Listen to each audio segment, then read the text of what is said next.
మాజీ మంత్రి జీవన్ రెడ్డి బీఆర్ఎస్ లో చేరేందుకు ముహూర్తం ఫిక్స్ అయింది. ఈ నెల 13న బీఆర్ఎస్ కండువా కప్పుకోబోతున్నారు జీవన్ రెడ్డి. ఈ నెల 7న జీవన్ రెడ్డి ఇంటికి వెళ్లి పార్టీలో చేరాలని కేటీఆర్ ఆహ్వానించబోతున్నారు. అనంతరం కూడా ఆయన పార్టీలో చేరబోతున్నట్టు సమాచారం. జీవన్ రెడ్డి చేరిక అనంతరం కూడా జగిత్యాలలోనే పార్టీ ప్లీనరీ పెట్టాలనే ఆలోచనలో ఉంది బీఆర్ఎస్.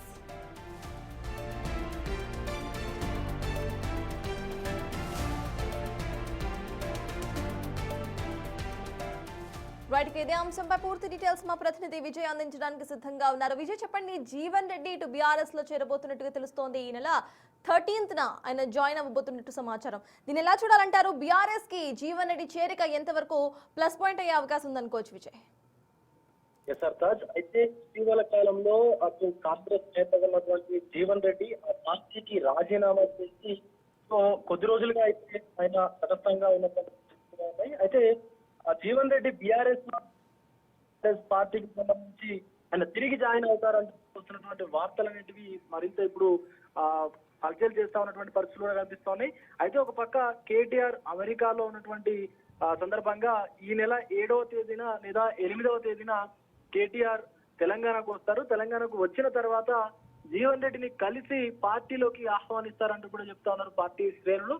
సో దీన్ని బట్టి చూస్తే ఖచ్చితంగా బీఆర్ఎస్ కు ఇదొక ప్లస్ పాయింట్ అనే చెప్పొచ్చు. ఎందుకంటే గతంలో బీఆర్ఎస్ కు సంబంధించి అనేక రకాలుగా జీవన్ రెడ్డి ఇచ్చినటువంటి సూచనలు కావచ్చు, ఆయన గతంలో టీఆర్ఎస్ పార్టీలో ఉన్నటువంటి ఏదైతే పరిస్థితుల్లో అప్పుడు టీఆర్ఎస్ కు సంబంధించినటువంటి అనేక నిర్ణయాలు తీసుకోవడంలో కూడా జీవన్ రెడ్డి కొంత కీలక పాత్ర పోషించారంటూ కూడా మనకు తెలిసినటువంటి పరిస్థితులు కూడా ఉన్నాయి. సో దీన్ని బట్టి చూస్తే బీఆర్ఎస్ కు జీవన్ రెడ్డి చేరిక అనేది ఒక ప్లస్ పాయింట్ అయితే ఖచ్చితంగా అవుతోంది.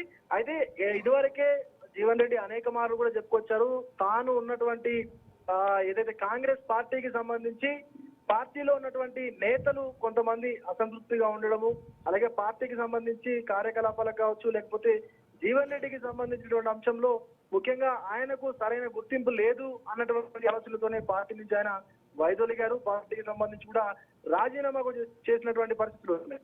ఇప్పుడు బీఆర్ఎస్ కు తిరిగి వస్తున్నారు కాబట్టి బీఆర్ఎస్ కు ఇదొక ప్లస్ పాయింట్ గా అయితే చూడొచ్చు.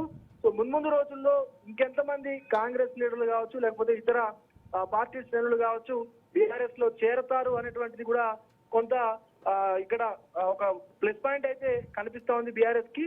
సో మిగతా పార్టీ నేతలు కూడా జీవన్ రెడ్డి లాగానే తిరిగి బీఆర్ఎస్ గూటికి చేరుకుంటారా, అంటే ఆల్రెడీ బీఆర్ఎస్ నుంచి వెళ్ళిపోయినటువంటి వాళ్ళు సో కొంతమంది ఉన్నారు, సో వాళ్ళు తిరిగి వస్తారా, లేకపోతే ఇతర పార్టీ నేతలు ఎవరైనా ఇంకా జాయిన్ అవుతారా అనేది కూడా మనం వేచి చూడాల్సినటువంటి పరిస్థితి అయితే కనిపిస్తా ఉంది. ఇటు అమెరికాలో ఉన్నటువంటి కేటీఆర్ పార్టీ వర్కింగ్ ప్రెసిడెంట్ గా ఉన్నారు కాబట్టి సో ఆయన వచ్చిన తర్వాత జీవన్ రెడ్డిని కలిసి మాట్లాడి పార్టీలోకి ఆహ్వానించినట్టుగా అయితే అటు పార్టీ శ్రేణులు కూడా మాట్లాడుతూ ఉన్నారు. సత్తాజ్ విజయ్, ఇటు జీవన్ రెడ్డి ఆల్మోస్ట్ కాంగ్రెస్ తో ఇటు 42 ఏళ్లు ఆయన అసోసియేట్ అయి ఉన్నారు. అయితే కాంగ్రెస్ ను వీడి ఇప్పుడు బీఆర్ఎస్ కు వెళ్ళటం కాంగ్రెస్ కు ఎంతవరకు నెగిటివ్ ఫ్యాక్టర్ అని చెప్పాలి? అండ్ ఫర్దర్ గా వచ్చే ఎలక్షన్స్ లో జీవన్ రెడ్డి ఒక కీ రోల్ పోషించే అవకాశం ఉందనుకోవచ్చా తెలంగాణ పాలిటిక్స్ లో?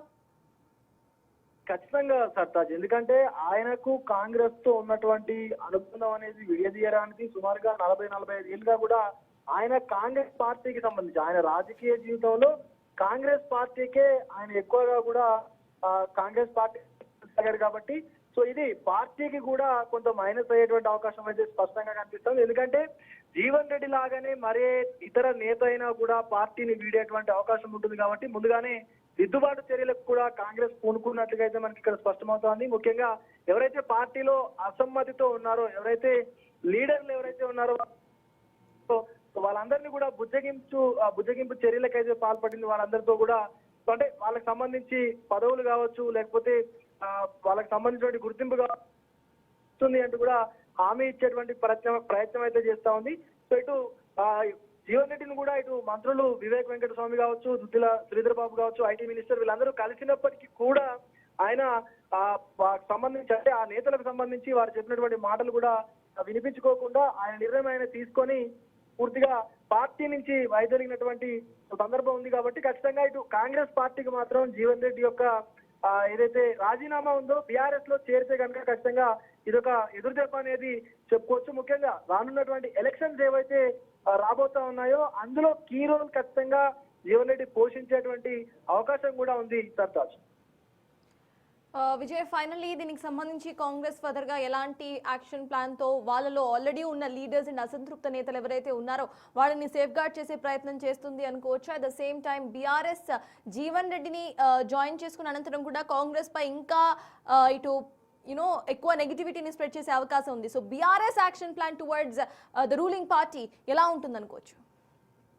ఇప్పటికే చాలా చోట్ల కూడా బీఆర్ఎస్ కాంగ్రెస్ చేస్తున్నటువంటి కార్యకలాపాలు ఏవైతే ఉన్నాయో వాటన్నింటినీ కూడా పెద్ద ఎత్తున వ్యతిరేకిస్తూ వస్తున్నటువంటి సందర్భాలు నెలకొన్నాయి. అలాగే చాలా వరకు ఇది కాంగ్రెస్ ప్రభుత్వం స్కీముల ప్రభుత్వం కాదు, స్కాముల ప్రభుత్వం అంటూ కూడా మాజీ మంత్రి హరీష్ రావు కావచ్చు, లేకపోతే మాజీ మంత్రి కేటీఆర్ కావచ్చు, జగదీశ్వర్ రెడ్డి కావచ్చు, అలాగే ఇతర ఏదైతే ఎమ్మెల్యేలు కావచ్చు, పార్టీకి సంబంధించిన నేతలు కావచ్చు, వీళ్ళందరూ కూడా మంత్రులని టార్గెట్ చేసి కాంగ్రెస్ ప్రభుత్వాన్ని ఖచ్చితంగా ఇరకాటంలో పెట్టేటువంటి ప్రయత్నాలు చేస్తా ఉన్నారు. అది మనందరికీ కూడా తెలిసిందే, చూస్తా ఉన్నాం కూడా అదంతా కూడా. సో దీన్ని బట్టి చూస్తే ఖచ్చితంగా కాంగ్రెస్ పార్టీకి సంబంధించినటువంటి నాయకులను కొంత వాళ్ళందరినీ కూడా కాపాడుకునేందుకు, అంటే పార్టీని కాపాడుకునేందుకు కూడా ఈ యొక్క చర్యల్లో భాగంగా దిద్దుబాటు చర్యలు అయితే కాంగ్రెస్ చేస్తా ఉంది. సో పార్టీని వీడాలి అన్నటువంటి ఆలోచన ఉన్నటువంటి ప్రతి ఒక్కరిని కూడా పిలిచి మాట్లాడేటువంటి అవకాశం కూడా మున్ముందు అయితే కనిపిస్తా ఉంది. ఎవరైతే అసంతృప్తిలో ఉన్నారో వాళ్ళందరికీ కూడా ఇటు కార్పొరేషన్ పదవులు కావచ్చు, లేకపోతే ఏదైతే మండల అధ్యక్షుల పదవులు కావచ్చు, జిల్లా అధ్యక్షుల పదవులు కావచ్చు, అవన్నీ కూడా చూపించి అంటే పార్టీలో కొనసాగేందుకే ఎక్కువగా కాంగ్రెస్ అయితే ప్రయత్నం చేస్తా ఉంది. కానీ కొంతమంది లీడర్లు ఎవరైతే ఇప్పుడు జీవన్ రెడ్డి సహా మరికొంతమంది అంటే సెకండ్ గ్రేడ్ లీడర్లు ఎవరైతే ఉన్నారో వాళ్ళందరినీ కూడా కొంత అసంతృప్తులు ఉన్నారు కాబట్టి వాళ్ళని కూడా కాపాడుకొని పార్టీలో తిరిగి కొనసాగించుకునేందుకైతే ప్రయత్నాలు ముమ్మరం చేసిందని చెప్పాలి మనం Sartaj. Yes, thank you Vijay. ఇక జీవన్ రెడ్డి బీఆర్ఎస్ లో చేరిన అనంతరం కూడా జగిత్యాల రాజకీయాల్లో అసలు ఎలాంటి మార్పులు రాబోతున్నాయనేది ఇప్పుడు ఇంట్రెస్టింగ్ గా మారింది. ఇక దీనికి సంబంధించిన మోర్ అప్డేట్స్ మా ప్రతినిధి శ్రీనివాస్ అందించడానికి సిద్ధంగా ఉన్నారు. శ్రీనివాస్, చెప్పండి, పొలిటికల్ ఇంట్రెస్ట్ లో ఇటు జగిత్యాలని చూస్తే ఫర్దర్ గా ఎలాంటి చేంజెస్ అక్కడ ఉండే అవకాశం ఉందనుకోవాలి? కాంగ్రెస్ ముందు జాగ్రత్తగా ఎలాంటి చేంజెస్ తన పార్టీలో తీసుకొచ్చే అవకాశం ఉందనుకోవచ్చు? అక్కడ అసలు ఆ సిచ్యువేషన్ ఏంటి శ్రీనివాస్?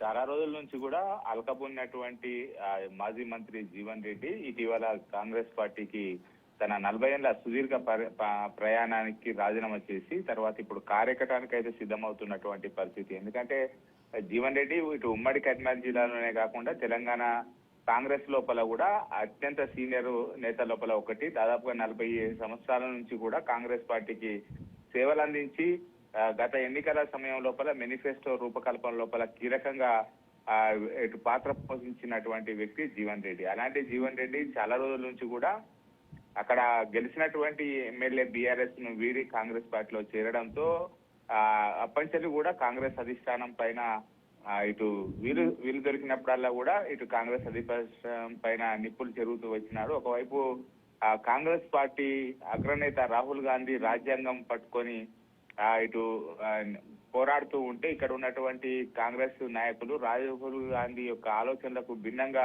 వ్యవహరిస్తున్నారని చెప్పి ఇటు కాంగ్రెస్ లోపలనే పార్టీ లోపల ఉంటూ కూడా ఫైర్ అయినటువంటి పరిస్థితి. కానీ ఇప్పుడు కాంగ్రెస్ పార్టీకి గుడ్ బై చెప్పాలని చెప్పి నిర్ణయం తీసుకొని ఇటు రాజీనామా కూడా చేసి అదే రోజు చాలా విమర్శలు కూడా చేసినటువంటి పరిస్థితి. కాంగ్రెస్ పార్టీ లోపల మొదటి నుంచి ఉన్నటువంటి కీలక నేతలకు పదవులు లేవు, కానీ వలసవాదులకే పదవులు వచ్చాయని చెప్పి ఇండైరెక్ట్ గా ఇటు పోచారం శ్రీనివాసరెడ్డి, తర్వాత రాజ్యసభ సభ్యుడు వేం నరేందర్ రెడ్డి వీళ్ళందరి పైన కూడా తీవ్ర విమర్శలతో విరుచుకుపడ్డటువంటి నేపథ్యం. ఈ నేపథ్యం లోపల ఇప్పుడు ఖచ్చితంగా కాంగ్రెస్ పార్టీకి వ్యతిరేకంగా పోరాటం చేయాలంటే ఇప్పుడు ఉన్నటువంటి పరిస్థితి లోపల అక్కడ బీఆర్ఎస్ పార్టీ ఆల్టర్నేట్ పార్టీ అని చెప్పి అయితే జీవన్ రెడ్డి భావించడం కూడా జరిగింది. ఈ నేపథ్యం లోపల జీవన్ రెడ్డికి కూడా ఇటు బీఆర్ఎస్ నేతలు బీజేపీ నేతలు టచ్ లోకి వెళ్లారు, తమ పార్టీలోకి రావాలి, మీ అమూల్యమైనటువంటి సేవలు అందించాలని చెప్పి కోరిన పరిస్థితి లోపల కూడా ఆశితూచి వివరించినటువంటి జీవన్ రెడ్డి చివరికి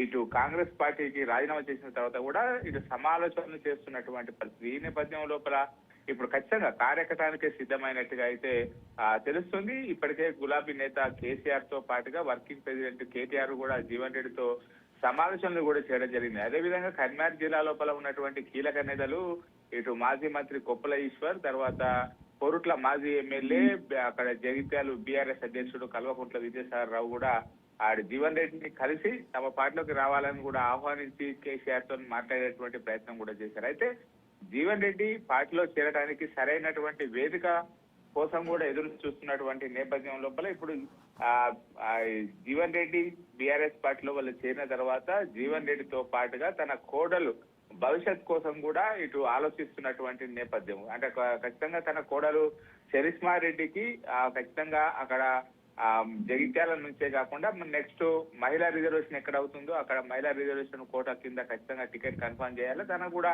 బీఆర్ఎస్ పార్టీ లోపల కీలకంగా వ్యవహరిస్తున్నటువంటి నేపథ్యం లోపల ఇటు బీఆర్ఎస్ నుంచి గతం లోపల కేశవరావు ఏదైతే సెక్రటరీ జనరల్ పదవులు అనుభవించారో ఆ సెక్రటరీ జనరల్ జీవన్ రెడ్డికి ఇస్తామని చెప్పి కూడా బీఆర్ఎస్ అధిష్టానం మాట ఇచ్చినటువంటి పరిస్థితి. ఈ నేపథ్యం లోపల ఇప్పటికే గ్రౌండ్ వర్క్ చేసుకుంటున్నటువంటి జీవన్ రెడ్డి ఇప్పటికే తన జగిత్యాల నియోజకవర్గంతోనే కాకుండా జగిత్యాల జిల్లా ఉమ్మడి కరీంనగర్ జిల్లా తన మొదటి నుంచి కూడా తన ఫాలోవర్లుగా ఎవరైతే ఉన్నారో తన అనుచరులుగా ఉన్నటువంటి వారితోని ఇప్పటికే కార్యకర్తానికి సిద్ధమైనట్టుగా ఇండికేషన్ కూడా ఇవ్వడం కూడా జరిగింది. అయితే ఇక్కడ బీఆర్ఎస్ కూడా ప్లీనరీ నిర్వహించాలని చెప్పి సమాయత్తం అవుతున్నటువంటి నేపథ్యం లోపల ఇప్పుడు ఆ ప్లీనర్ ని బీఆర్ఎస్ పార్టీ జగిత్యాల్లో నిర్వహించినట్లయితే ఆ ప్లీనర్ లోపల జీవన్ రెడ్డి చేరుతారు అనేటువంటి అయితే ఊహాగానాలు అయితే ఇటు వ్యాపిస్తున్నటువంటి పరిస్థితి. అంటే దీనికి కేటీఆర్ గాని ఈ వారికి ఇండికేషన్ ఇచ్చినట్టుగా అయితే తెలుస్తుంది. పెద్ద ఎత్తున కూడా జగిత్యాల జిల్లా కేంద్రం లోపల బీఆర్ఎస్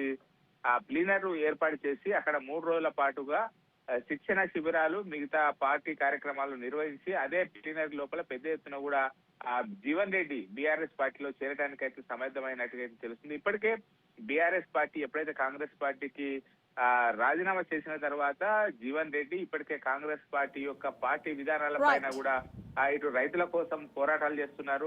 పసుపు బోర్డు కోసం కూడా ఇంటింటికి తిరిగి కూడా వివరిస్తున్నాడు. అంటే కాంగ్రెస్ పార్టీ ఏదైతే ఇచ్చిన హామీలు నెరవేర్చలేదు అని చెప్పి చెప్తున్నటువంటి నేపథ్యం లోపల రానున్న రోజుల లోపల కాంగ్రెస్ పార్టీ ఏదైతే మేనిఫెస్టో రూపకల్పన చేసినటువంటి జీవన్ రెడ్డి ఇప్పుడు అదే మేనిఫెస్టో అమలు కోసం అయితే గట్టిగా పోరాటం చేసేటువంటి అవకాశం ఉంది. మొత్తానికైతే జీవన్ రెడ్డి కారు పార్టీలో చేరడానికైతే మొత్తం సర్వ సిద్ధమైనట్టుగా అయితే తెలుస్తుంది సార్. Thank you Srinivas.